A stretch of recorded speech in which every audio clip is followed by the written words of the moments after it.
नमस्कार दोस्तों, मैं हूँ दिलीप परमार वानियन भरा प्रोजेक्ट प्राइवेट लिमिटेड से।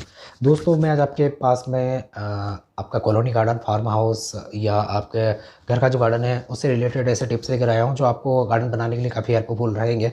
तो आपको मैं बताना चाहूँगा कि यदि आपने कोई प्लान किया है, नहीं किया है, यदि आप कराना चाह रहे हैं, यदि कोई गार्डन से रिलेटेड आपको कोई हेल्प चाहिए, एग्जीक्यूशन कुछ कराना है, तो दिए हुए नंबर पर आप कॉल कर सकते हैं, फ़ोन लगा सकते हैं, पूछ सकते हैं, जो भी आपको जानकारी चाहिए पूरी तरीके से आपकी हेल्प की जाएगी।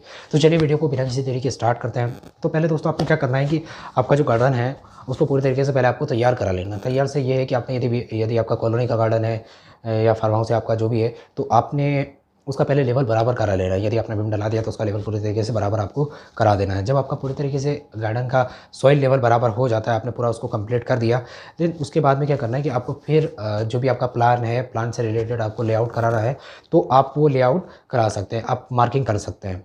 वो मार्किंग होने के बाद में सबसे पहले आपको काम क्या कराना है, सबसे पहले काम आपको पाथवे का कराना है। उसकी खुदाई वगैरह करके जो भी पाथवे आप ब्लॉक का देना चाह रहे हैं, टाइल्स का देना चाह रहे हैं या जिस तरीके का भी आप पाथवे देना चाह रहे हैं, वो पाथवे आप दे सकते हैं। ठीक है, उसका काम पहले आप करा सकते हैं। आपको गज़ीबो, परगोला या हट जो भी चाहिए वो आप बना सकते हैं। उसका एक एरिया जो आपने डिसाइड किया है वो आप साथ में ले सकते हैं। जैसे आपके गार्डन के अंदर में काफ़ी अच्छे से लुक आ सकता है।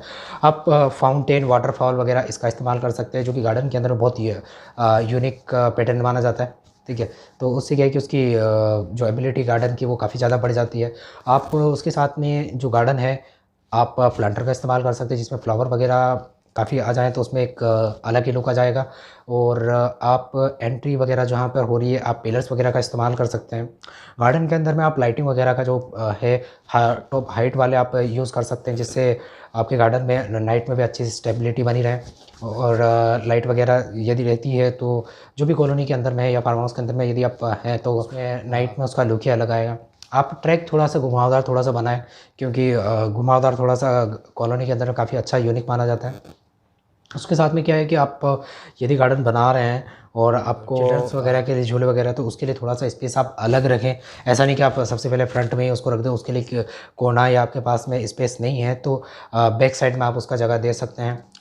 बच्चों के झूले वगैरह के लिए आप ओपन जिम है वो एक एरिया अलग है, हिस्से में बाँट सकते हैं। एक साइड आपने बच्चों के लिए, चिल्ड्रंस वगैरह के लिए जो झूले हैं वो आपने कर दिया, सेकंड साइड में आपने ओपन जिम है उसका कर दिया। यदि आपके पास में स्पेस की कमी है तो यदि आपके पास में स्पेस अच्छा है तो आप अलग-अलग स्पेस के अंदर में आप अपनी ज़रूरत के हिसाब से, लोकेशन के हिसाब से आप उसको रख सकते हैं। वर्टिकल गार्डन का आप इस्तेमाल कर सकते हैं।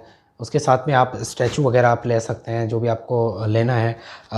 सरफेस के अंदर में कोशिश कीजिए कि आप उसके अंदर में कारपेट ग्रास का यूज़ करें। यदि आपका बहुत बड़ा एरिया है तो आप डिपिंग में जा सकते हैं, लेकिन कारपेट ग्रास लेते हैं तो आपको बहुत कम मेंटेन करने की उसमें आवश्यकता रहती है। देन उसके साथ में क्या है कि आपको यदि गार्डन के अंदर में वाटरिंग की प्रॉब्लम आ रही है तो आप ऑटोमेटिक इरिगेशन का इस्तेमाल कर सकते हैं, जिससे कि आपको टाइम टू टाइम आप इरिगेशन का उसके अंदर में जाए। आपने यदि प्लांटर बनाया हुआ है तो प्लांटर के ऊपर में आपने ग्रेनाइट लगा देनी, जिससे वो सीटिंग का भी काम कर जाए। आप सेल्फी पॉइंट उसके अंदर में बना सकते हैं। सेल्फी पॉइंट से ये है कि जब भी गार्डन के अंदर में कोई आता है तो आज का जनरेशन यही है कि सेल्फी पॉइंट ना हो तो फिर गार्डन की वैल्यू क्या, वो वाला सीन है। तो उसके साथ में क्या है कि यदि आप योगा मेडिटेशन के लिए भी यदि कोई एरिया आप दे सकते हैं तो वो भी आप उसके साथ में कर सकते हैं।